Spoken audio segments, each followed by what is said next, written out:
You've heard of high net worth, but we're talking about high net purpose. We want to find out how entrepreneurs, global leaders in our network are allocating financial, human, and intellectual capital in pursuit of purpose. But more importantly, we want to understand the compromises, the paradoxes in their approaches, pitch decks, and philosophies. In this episode of High Net Purpose, we meet with the incredible Martha Lane Fox, who, only aged 25 at the end of the 90s, founded the internet disruptor lastminute.com, and who went on in the embers of the global financial crisis to help build the digital platform for the UK government. But it was surviving a near fatal accident that also reshaped her life and her sense of purpose. Today, Martha leads far beyond tech. She's president of the British Chamber of Commerce, a crossbench peer in the House of Lords, and a board director of British Airways, Chanel, and Multiverse. Her work is impacting business, education, government, society, and the very future of digital adoption. In this episode of High Net Purpose, Martha shares her extraordinary journey of resilience, reinvention, and leadership. She discusses the simple value framework guiding her biggest decisions, how surviving trauma brought her back to her purpose, why resilience is the ultimate leadership skill, the barriers still facing female entrepreneurs and how to break them, what it really takes to change government systems, that it's not just digital transformation but cultural transformation. Finally, she speaks of what it means to lead for the next generation by leading through example. This is not just a story of entrepreneurship. This is a masterclass in resilience against all odds. This is the Martha Lane Fox episode. Martha, welcome to High Net Purpose. Thank you very much.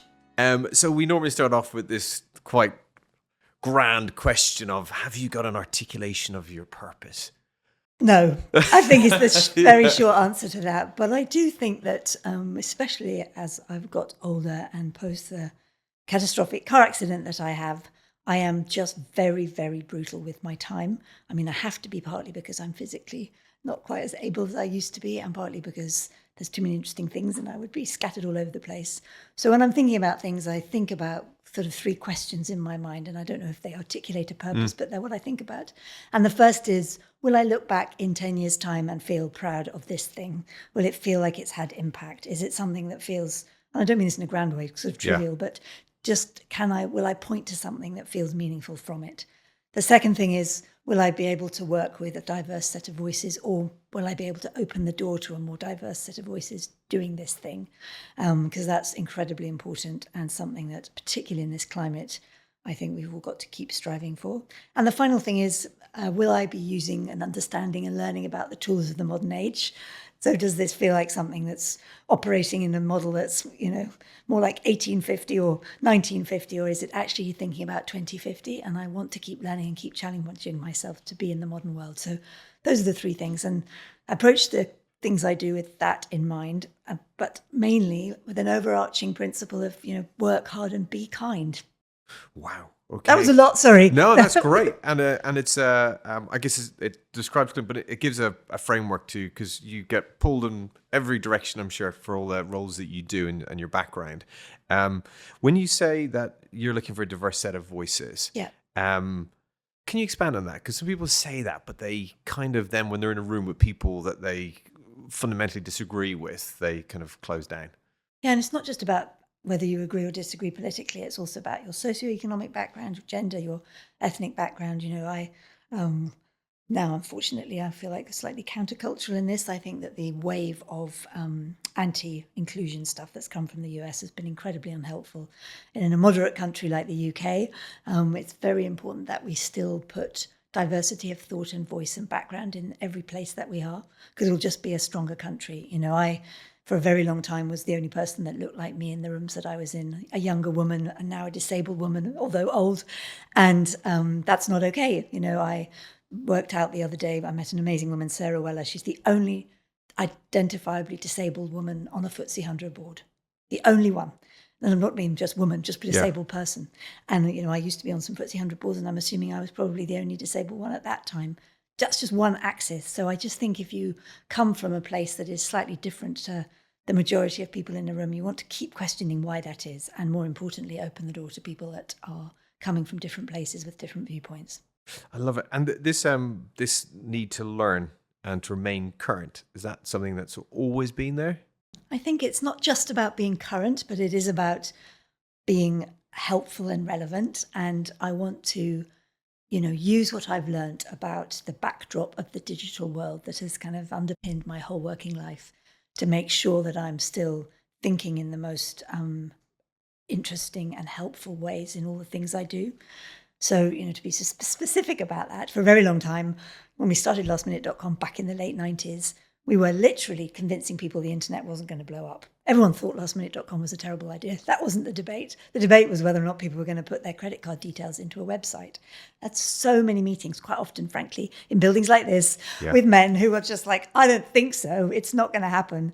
And then, I was doing the same kind of work when I was working in government and trying to convince government that actually this was the direction of travel and that embracing technology in a new way, both for themselves but for citizens, was super important. And now I think more than ever, because of the AI onslaught that we're all living through, it's just immensely important to try and stay abreast of as many of the tools and the possibilities as you can.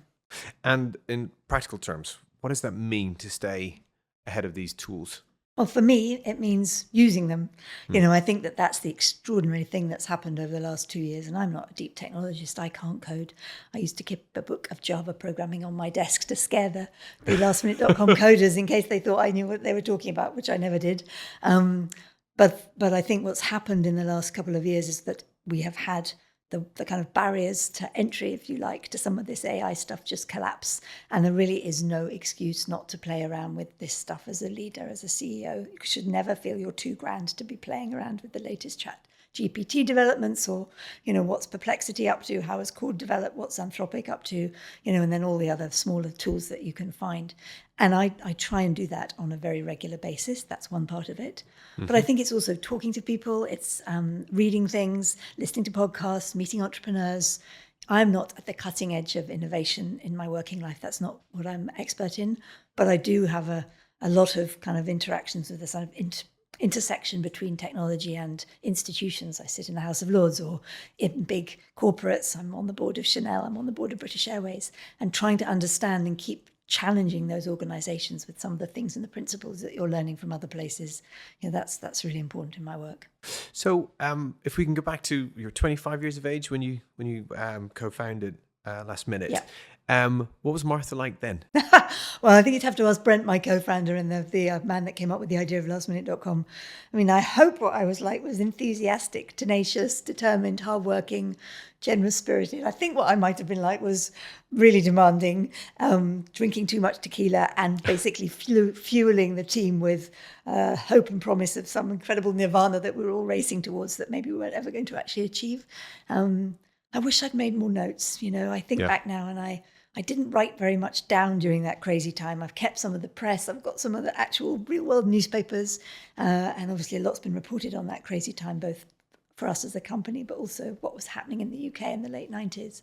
But I feel as though it's become a bit of a blur. I do think, though, that the craziness of starting something that catches fire, if you like, as in the excitement of it when you're 25, I really did throw myself at it, and I know I was fully committed and really worked hard for it as an idea in a business and with my partnership with Brent. So I hope I'd look back and see a person that I'm proud of. And what do you think was in the mix that had the level of energy and enthusiasm that you had, and the ability to live with that risk and the uncertainty, particularly when experienced, mature people were telling you that, this is impossible? Where do you think that came from? I mean, I think a whole bunch of things. I think most importantly, my partnership with Brent. I think that I'm a huge fan of co-founding teams. Okay. I've always co-founded things. I started this crazy side hustle, a karaoke business, Lucky Voice. That's been co-founded. I've started a couple of think tanks and stuff I've always done it in partnership with other people, because I just think if you can find somebody that understands the vision that you can work with, of course you're going to do a better job when there's two of you, and it helps alleviate some of the pain and the loneliness and gives you that kind of determination. So that was the most important thing, I think. And we were just very lucky that we hit both an incredible zeitgeist moment with the advent of the internet in the UK. So we had all those macro trends in our favour, as well as our own personal partnership. And then, I was doing a bit of analysis on myself. Yeah. I guess I'm lucky that I've come from a fairly unconventional background. My family would quite honestly have fallen off their chairs if I'd become a banker or an accountant. But saying I was going to start an internet business, but, oh yeah, go for it. So that's just luck of where you are and the background you come from. But that was because you were Martha, or just it was the way the family viewed the world? Well, all the things, I think it's not one separate thing. I hope I'm self-aware enough to know that, this cult of entrepreneurship in individuals, I think, is wildly overrated. Of course, individuals have a big impact on things, but actually it's always teams. It's always a complex web of circumstance that bring you to a point. So I'm sure it was a lot to do with my incredible father and my incredible mother, but it was also because of my, I guess, always been quite high risk taking. I've never wanted to be in a conventional box. Yeah. And that's just, innate in my DNA, I guess. In our first podcast that we recorded was with Mark Pollock, who also had an accident at a certain point in his life, which sort of changed how he looked at his identity. He was a sportsman and all the rest of it. If you don't mind me asking, how did that impact you?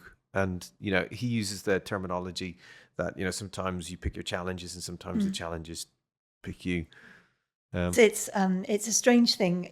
It's 21 years on Friday since my accident. Wow. And it's so fundamental that I can't sometimes express it very clearly. I think for me, sometimes people, when you look at other people's stories, kind of want to find those moments where things suddenly change, or you become a different person, or you shift, or you pivot. I don't feel like it was that. Everything changed and nothing changed all at the same time. So everything changed physically. I walk with 2 sticks. I have massive physical challenges. I'm in and out of hospital all the time. I don't see that for sympathy. That's just the world I operate in.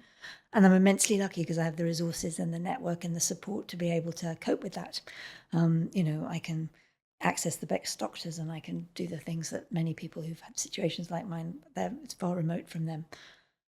But at the same time, I think it just emphasized to me some of the stuff that I'd always thought was important, and just gave me probably a bit more necessity to face into that. So, before I got my job where I met Brent as a strategy consultant in Spectrum, a tiny startup consulting company, when I left university, I actually wanted to go into the prison service. I wanted to be a prison governor. I'd always been interested in criminal justice. I wanted to change the system from within. I thought it was insane that we sent people to prison, but I didn't do very well at university, and I couldn't get into the fast track of the Home Office, and I got rejected. And so then I ended up being obviously a strategy consultant. You got rejected? Why? Because I didn't get a 2-1. I got a 2-2 at university. And they were like, But this is from Oxford, Warland College. But okay, yes. And so probably that was a relief for them, and definitely for me. But, it always had a slightly, it was more surprising that I'd gone into business than I then decided to focus a bit more on some social justice stuff and social impact. Yeah. So I guess the accident, when rearranging my life after it and rebuilding both my body but also some semblance of a career, I guess it was not surprising for me that I then doubled down on some of the things that I originally wanted to do in my career. So it wasn't really because of the accident. I think it was that the accident was more like the prompt, as opposed to suddenly changing and becoming a completely different person. Because it took how many years to sort of get back to... That's a really difficult thing to answer, because I spent 2 years in hospital. I then was in and out for a period of time, and then, I've been in and out since then. So I'm trying to give an example. I had a huge bunch of stuff I had to deal with in 2014, and then a whole bunch of stuff in 2022. I was basically in hospital again for a year. I had sepsis, nearly lost my leg. So it doesn't end. It doesn't end. It morphs and changes and shifts and moves about. So it doesn't really end. And the perseverance... Has that always been there? I think so. And I don't know if it's perseverance, stubbornness, probably in some ways, just a kind of, I'm quite a realistic person, I think. I think I'm quite good at cancelling out noise and just focusing on the stuff in front of me in some ways, and being realistic about just the next step that you have to do, and not becoming either too daunted by it or too overwhelmed or too kind of fantastical. And I think that's probably helped. I really do think that there's not much more to resilience than just keeping going and choosing to wake up, carry on, get out of bed. My mum had her way. She'd like to wrap me in cotton wool and never let me out of the house. So I think that it's not much more than that. But as I say, it's really important to emphasize that I don't sit in a set of circumstances that add complexity to the challenges I face. I sit in a set of circumstances that help. So I have resources, I can get help. I'm a nanny for my children, I can get to the best doctors. It really is a big difference to some people who don't have access to those things, and that really helps. For young entrepreneurs today, the world's changed massively, but I guess there are some constants. It's hard. It's still hard being an entrepreneur. Yeah. That's a key one, right? Yeah. But so if you were talking to a young entrepreneur today, is there a set of advice that you normally sort of hit them with, or is that too? No, I think firstly, I always say, don't listen to me. I'm so old now. It's completely irrelevant what I know. But, I do spend quite a lot of time with particularly female entrepreneurs, some young, some not so young, because it's still much harder to be a female entrepreneur. We just know that from all the numbers. It's harder to get funding. It's harder to scale your business. It's harder to get your foot in the door in many ways, which is very depressing when you have had a career like mine, to feel that there aren't people being able to follow through as much as the opportunities that we were given. So I do spend time with particularly female entrepreneurs, and I guess my message is always the same. You have to just go through the endless cycle of sales and approaches and reaching out to people and trying to find things and trying to do deals, and your hit rate will be very low sometimes, but you just have to keep going. And if I think back to some of the things in Nurse Manager, even when we were starting Lucky Voice, even when I was raising money for my responsible technology think tank, it takes 100 calls to get 10 people to answer.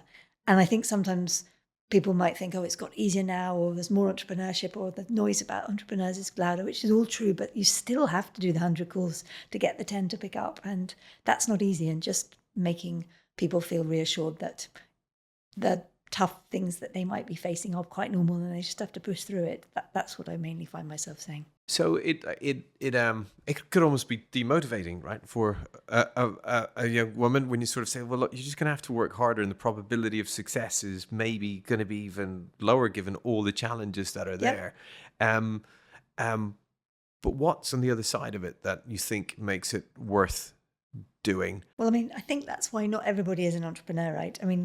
I talk a lot about, not everybody's an entrepreneur, but many people have an entrepreneurial mindset. So I think you can split out people who want to solve problems and are a bit ingenious and quite tenacious in their normal working life. And I've met hundreds of those people in government when I've done my work in government. And I think there's room for entrepreneurial thinking in pretty much any role, in any company, in any organization, whatever you're doing. I always urge people to feel like they do have more agency than they might think, that actually I don't know a single boss on the planet that doesn't like somebody coming to them and saying, I've seen this problem and I think I can sort it out like that. That's always a good spot to be in. So I would say that even if you don't fancy leaving your job and starting a business, think like an entrepreneur. It's always a good idea. But then there's another set of people, much smaller group, who are entrepreneurs themselves. And I don't think everybody is one of those people. I'm not sure I'm even a very good one. Brent's a brilliant one. And they are people who, the position that you just described is kind of irrelevant, because you've got a demonic belief about the thing that you're trying to create. You've got a product, you've got a service, you've got an idea, you've got a charity, whatever it might be, and you think you can solve a problem and do it better. And so the challenges that get thrown your way, sure, they can be demotivating, sure, you'll have bad days, sure, it can be harder, but actually you're so focused on the thing you want to change that you are determined to push through all those things. Because there's plenty of arguments with the pace of AI and how it takes perhaps some of the human element out of things, that the leaders that we need for the future are those that have got the higher EQ, higher integrity, ability to be able to get people to collaborate, etc. And I would sort of say that probably women do that better than men. Yeah, I get very broad statement. I get anxious about making those kind of gender 100%. But I understand where your position is coming from, and I agree with you to a degree. But I guess I think men can behave like that too, and I urge them to. I think that what we've seen over the last couple of decades, and if I think about my whole career, like 30 years, 30 years, there has been a big shift from people not even talking about kind of emotional intelligence or how to build teams in a more nuanced way than there was 30 years ago. And it's still quite kind of chest thumping, and you win by looking like a winner and, you know, all that stuff. And I just don't think that's so true anymore. I really remember watching Jack Ma, who started Alibaba, as everyone will know. I watched something about him 10 years ago. He was on stage somewhere, and he was one of the first people of that significant kind of global leadership and scale saying EQ is as important as IQ. And I tried to, and his words, not mine, I tried to get in touch with my feminine side as much as my male side. And he was characterizing it like that. And again, I have some anxiety about those characterizations. But I remember watching that and thinking, wow, that's the first time I've heard somebody at a globally significant level saying that both these things are important and can be superpowers if deployed right. So you've also then got into government. Yes. Can you talk us through the path into it and what you learned? Oh, I learned so and much. what you're learning. Yes. So I have funny kind of different ways to attack this. This is a true story. I was in my karaoke joints HQ and still really broken. Probably still in a wheelchair. And a call came in on the phones and they said, "Oh, it's for you. It's number 10." And I thought it was a joke. And I was like, "What? Who is calling me from number 10?" I thought it was probably a friend winding me up. Anyway, it wasn't. It was Gordon Brown, and he wanted me to come and look at the issue of digital literacy, access, exclusion in the UK. He'd heard that I cared about how technology was being broadly deployed in society and not just in the kind of startup crazy hyperscaling space. And that really did change my whole working life. And I have huge respect for Gordon Brown. I think he was a massively underestimated brain, prime minister in person, and he was immensely kind and generous to me. And I worked directly for him as a kind of pompous digital champion for the UK. And I helped some communities who did not have access to technology get access to technology. It was hard work, and I didn't know very much about that landscape, and I had to build, relationships with the civil society and obviously in government. And then when the coalition government came in, they didn't kick me out. I think no one's ever been quite sure of my politics, but obviously I had to slightly morph and change what my role was because they were interested in a slightly different nuance of thing. But before we come to the coalition, because quite often politicians have these visions, but when it comes to implementation, it falls a bit short and it just gets stuck in the machinery. Yes, I don't think he had a vision. I had the vision. Yeah. I was saying to him, it's fantastic that I think at that point we got kind of 80% of the country connected. I said, but that's still 20 million people who don't have access to this stuff. And guess what? They're the heaviest users of government services, the most vulnerable people, they're the people who have the biggest uplift. At that point, it wasn't quite as stark. But now I think I'm right in saying there are just under 500,000 unemployed people who've no access to technology, and yet 99.9% of jobs are advertised only online. Yeah. I mean, that's just dumb. We're not doing anyone a service to the wider economy. But these arguments were quite new back in 2009. So I was trying to give a vision, get him behind it, and then get the funding to be able to execute it. And I did that partly successfully. And what were the things that you could hit? Access? I raised money specifically for civil society organisations that were doing the work in communities to connect people. So we raised about 50 million from government to do this stuff, as well as then just raising the profile of the organisations and going around to every government department trying to explain why I thought it was super important that we strove for, as a country, to be the most connected country in the world and not leave anybody behind. And it sort of sounds obvious now, but it wasn't then. It was quite a new way of thinking about tech. Everyone was kind of excited about technology. Oh, we're doing a great job here in the UK. And I wasn't kind of going around being the doomsayer, but I was going around saying, yes, but we've got this whole chunk of things. And actually, it's still pretty bad now because this is a kind of constantly moving feast. But I give myself a kind of B++, I think, for that piece of work. So, but how did you persuade? How did you convince? Well, no, it's more relevant actually in the coalition government, because what I did with Gordon was only a year. It was a year's work, and we got the money. We executed through the charities and the outside world because they were the right people to do it, sometimes with government as well, but mainly that they were the networks. When the coalition government came in and morphed a little bit what we were doing, my argument was always government itself is a huge lever in all of this, because if you go back to the fact that the people without technology are ironically the biggest user of government services, particularly DWP, particularly, justice system and so on. If you can make brilliant online services for them and help them get online, then not only have you made their lives easier, faster, better, more efficient, but you've also helped government. And so when the coalition government came in, that kind of hit the right mode for them because Yeah. they were interested in how to make government feel a bit more fit for purpose in the modern age and wanted to do some bold stuff.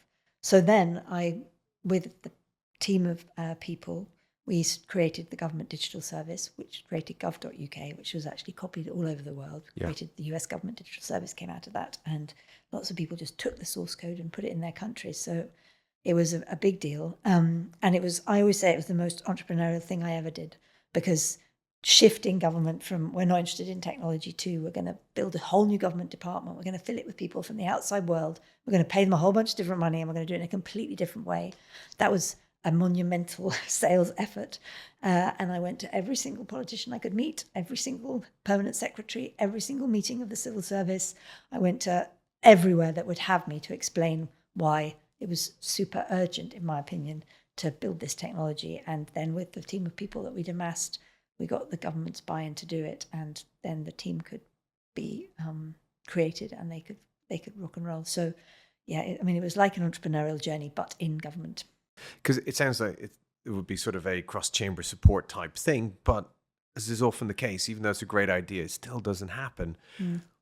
What was it? Just that influence from you selling it to the departments? I think it, for me, and having done a couple of things since then, the things that are absolutely fundamental to get stuff done in government, in my experience. Firstly, you have to have prime ministerial support. Okay. It's just you have to. It is pretty impossible to get something big done if you don't have the prime minister actively aware of it, talking about it, and to some degree pushing it.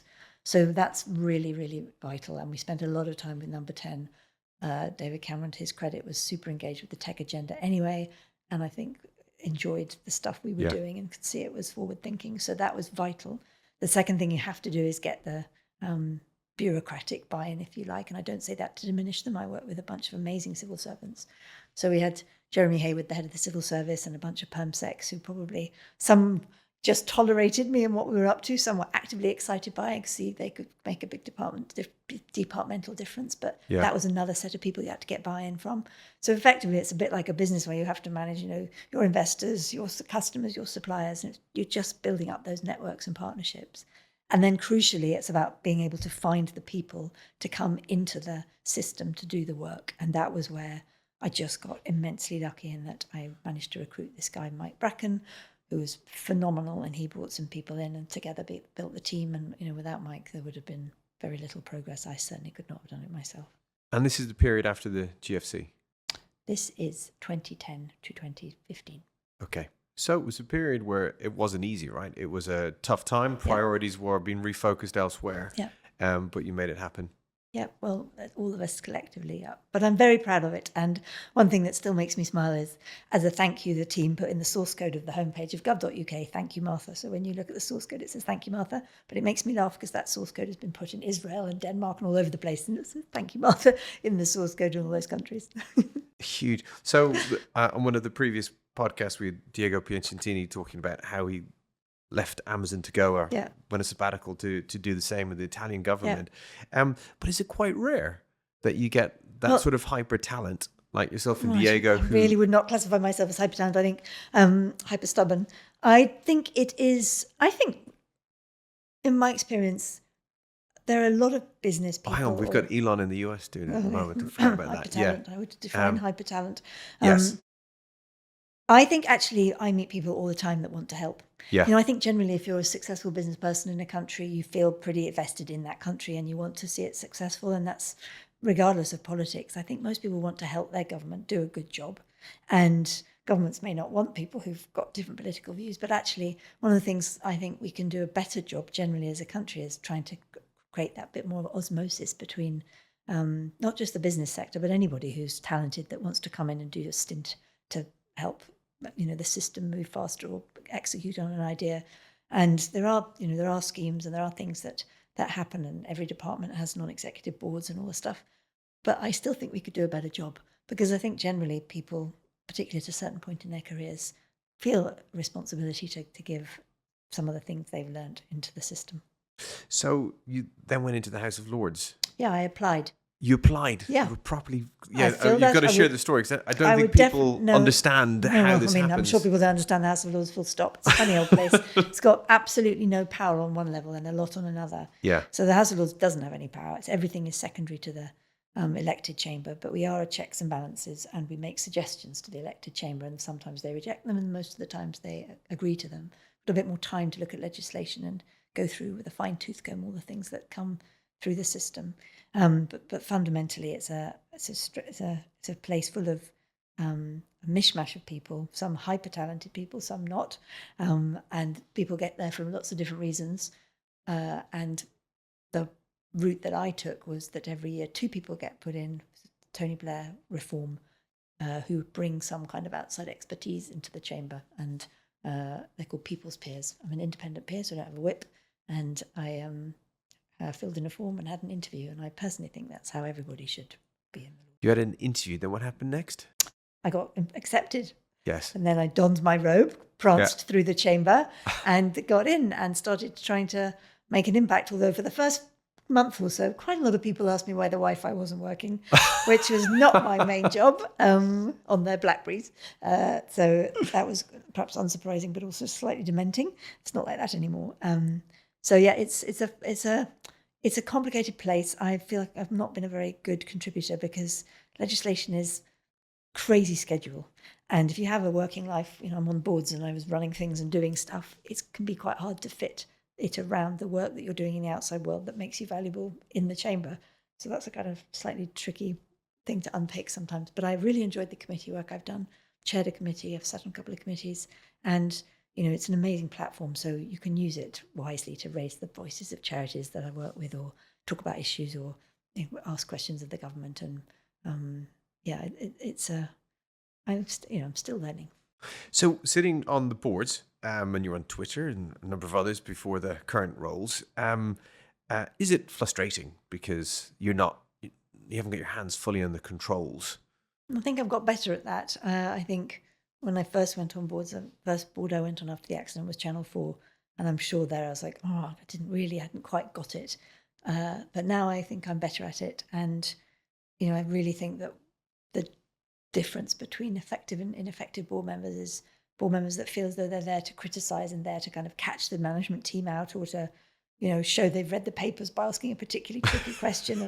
And, that's not the job of a board member, in my opinion. It's you choose the CEO, you get behind them, or you move them on. That's the first thing. And if you've decided to back them, then you back them, and you're not there to catch them out. Of course, you want to ask helpful questions and you want to challenge. You're not there to be just a rollover. But it's not a game between the board of power and the management team, but that can often happen on boards. That's the first thing. The second thing is I think boards are both incredibly important and completely unimportant in equal measure. So at moments they are incredibly important. Change of management, acquisitions, things happening, some crises happening, whatever it might be. And then you really have to step up. And it can be sometimes like you're becoming an executive, particularly in those changeover periods. But most of the time, you're not running the company. You're there to be helpful in the board, but crucially build relationships outside the board. I think some of the most productive things you can do as a board member are out to the side. So, meeting the teams beyond the board meeting. I've done lots of stuff with women's networks in companies, for example, or, thinking about their digital strategies or whatever it might be. So it's always only part, the board is only part of the role. So doing the work outside of the board meetings, I know it's a very broad question, but how have you approached, how can you have the right amount of input? What's the best way to do that? Because it can become slightly infinite as well, right? And I think, first of all, the thing I always do, which always surprises people, I'm always amazed more people don't do it, is I try and get to know my fellow board members. Yeah. So I always ask all of them to have a coffee or meet up or whatever, just so I can get to know them. And then so quite often stuff comes out of that. Yeah. Very often you'll be on a committee, an offer board, an audit committee, or a remuneration committee, obviously. So that's another route to have a bit of an impact. Then beyond that, if people have come to the board and you don't then have any more interactions with them, I'll often go and find them and say, great job with that presentation, or I'd love you to take me through a bit more detail about that thing. Not to be oppressive or create more work, but just to show symbolically interest in people's roles, because that, again, is part of what the board can do. and you find your roots. You can always see where people might be wanting you. And then when it gets out that you're available, that you've got time, or that you're interested in a particular topic, people will find you. Okay. And it's always worth saying to the CEOs, I find, or the chair, I'd love to mentor anybody in the company that might want a bit more extra help, or is there anybody that you'd like me to spend more time with? I do that on a bunch of boards I'm on. And so I think it's, it asks, say what you want, and ask and make known that you've got the time or the things you're interested in. What does good mentorship look like? I mean, I think it's really varied, isn't it? So for me, I've never had a formal mentor, but I've had a bunch of people who I've been, who I've worked with at periods of time, who I've just asked if they'd just have lunch with me and give me direct feedback or indirect feedback, or help me think about things, or talk about the world with, or get stuff out of their brains, learn from them. And that can be a route in a mentorship, or you can have a more formal structure, obviously, where you meet people regularly and you've got a bit more of a plan and you're trying to help the person achieve some things. So I think it's not one size fits all. And I think it really depends where people are in their careers and what they're looking for. But I like the fact that it is much more talked about and more obvious that this is a thing that people find useful and helpful. I don't remember that being the case in the early days of lastminute.com, and I think it's a good thing if people are asking for advice and getting opinions from as many people as possible. You sound very forward-looking in generally what you do, but do you ever look back at particular bits and go, I would have done that differently? Or all the time, of course. All the time, of course. Anything stand out? Well, I mean, I think I do question, Brent and I talk about this sometimes, but when we took lastminute.com public, it was very early. We were being pushed by investors and pushed by bankers who knew they'd make a lot of money off us. We did get a lot of money out of the IPO, over 100 million. So that was great because it set the company up for scale for the next chunk of time. But it wasn't really the right thing to do for the business. It put massive pressure on us. The share price collapsed because the dot-com bubble burst. I got a massive amount of personal flack. The company shares went from £5.50 to 19p. Everybody lost all their value. It was very hard to manage the internal dynamics, all that stuff. So I wonder whether that was really the right decision at the right time for the company. I wish I'd worn my seatbelt. That's the big one. I wish that accident hadn't happened. That's obviously a massive deal in my head. But more perhaps helpfully, I do think a lot about the work I've done in government and how I approached it and how we approached it as a team. And I think the things that I learned from the work kind of around after 2010, we did a huge push to get gov.uk enabled, created the team behind it. What we didn't do so much of was the big cultural piece of work to bring the civil service with us. And that meant that it was more of a struggle for the next decade in keeping that work going than I think if we'd spent more time building networks, building mentorship programs, building digital champions in departments, thinking about how to help people feel empowered by what was happening, not threatened. And I think I hate the word digital transformation. I think it's become so totally overused. It's all about culture. And I think I under-egged that in the work that we did. So I think about that quite a lot. That's it. So digital transformation for you is actually about the culture rather than you've brought the best tech in necessarily. You can't start with the technology. You have to start with what you're trying to do, the kind of organization you're trying to create, the products and services you want to deliver and how, and then technology enables that. And, there is definitely a way of working around new technologies that's different to how you would have worked in the past. But that is so important to address that part of it rather than just buy in some Microsoft Copilot licenses. That's not going to change. Doesn't make you AI ready. That hasn't changed your mindset. So it is really about the culture. Perfect. So do you gave that very good structure at the start of our conversation about how you make decisions around where you're spending your time. Do you take a longer term view and sort of say, I want to do these things over these number of years, or? I've really never had a plan. It's not like I must become blah. So it hasn't ever been that because everything's been too shambolic and I'm too chaotic now and things are have to be a bit more flexible since the accident. So that's not really it. But I do try and think about chunks of time. I guess when I'm, I don't have a team, it's me. It always makes me laugh. I'm off to a big conference tomorrow, as you know, and they kept saying, we'll have a briefing call with your team. I'm like, the team is me, sorry, I just have to deal with that. But both very empowering and sometimes a bit overwhelming to make the decisions on your own. So I always talk to people I'm working with and think about things, triangulate things. But mainly I just try and think about the themes that I think are going to be important in the next decade. So at the minute it's again, no massive insight from me, but the things I do really care about are, I'm not a climate expert, but I want to make sure things I do, I'm learning about sustainability and I'm championing that because I think it's important that voices that aren't just the normal voices are saying those things. I mind about making sure I understand what's happening with AI because I don't want to be both unhelpful or irrelevant, but also I think that is going to be the kind of platform shift we're staring into clearly, and then also the diversity stuff. So I know I have got those themes and I try and think about them in, okay, by 2030, what are the kinds of things I think are happening? So therefore, what do I want to be thinking about now?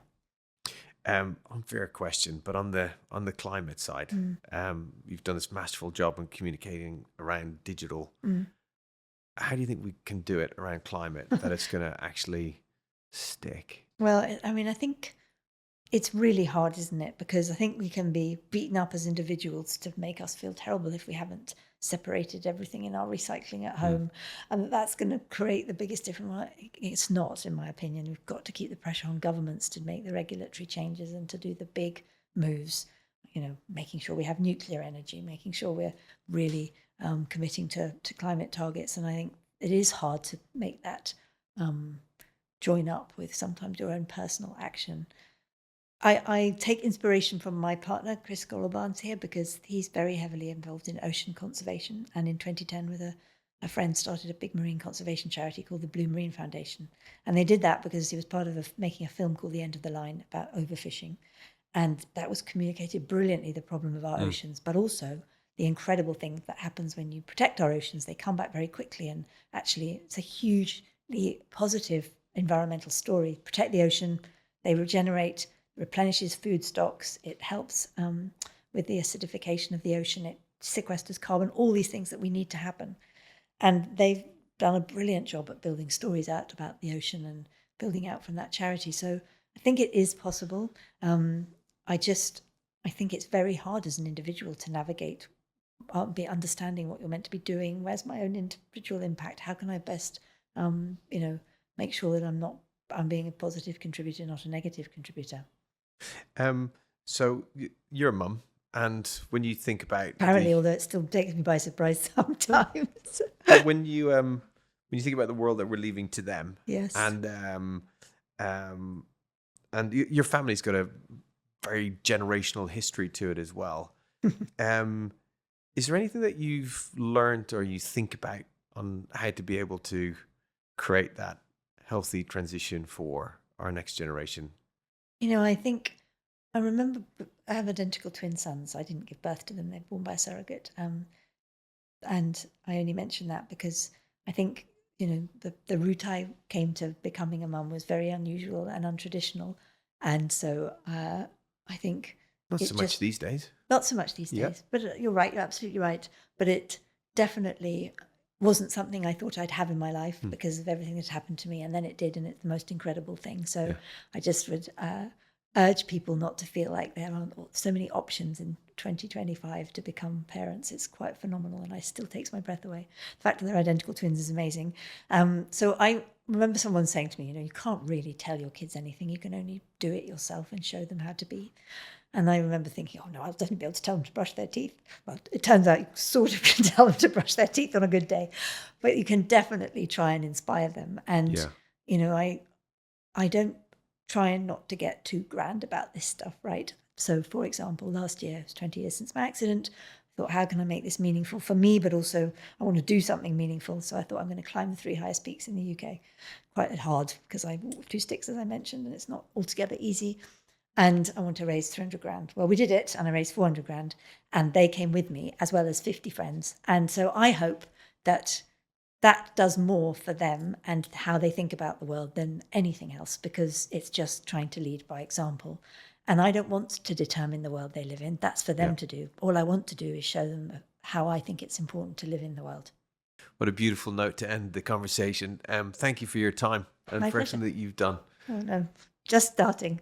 Just starting. Just getting Absolutely. going. Yeah, I didn't mean to leave it with that finality. Just starting. Thank you again, Martha. My pleasure. Thank you. All content of High Net Purpose is provided as general information only. It does not constitute any advice, recommendation, or representations, and is not intended to influence listeners or users into making any specific investments or any other decisions.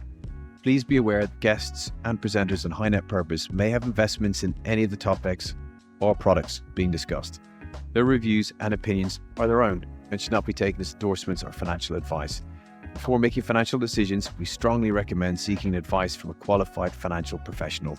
This podcast may not be copied, reproduced, further distributed, or published in whole or part.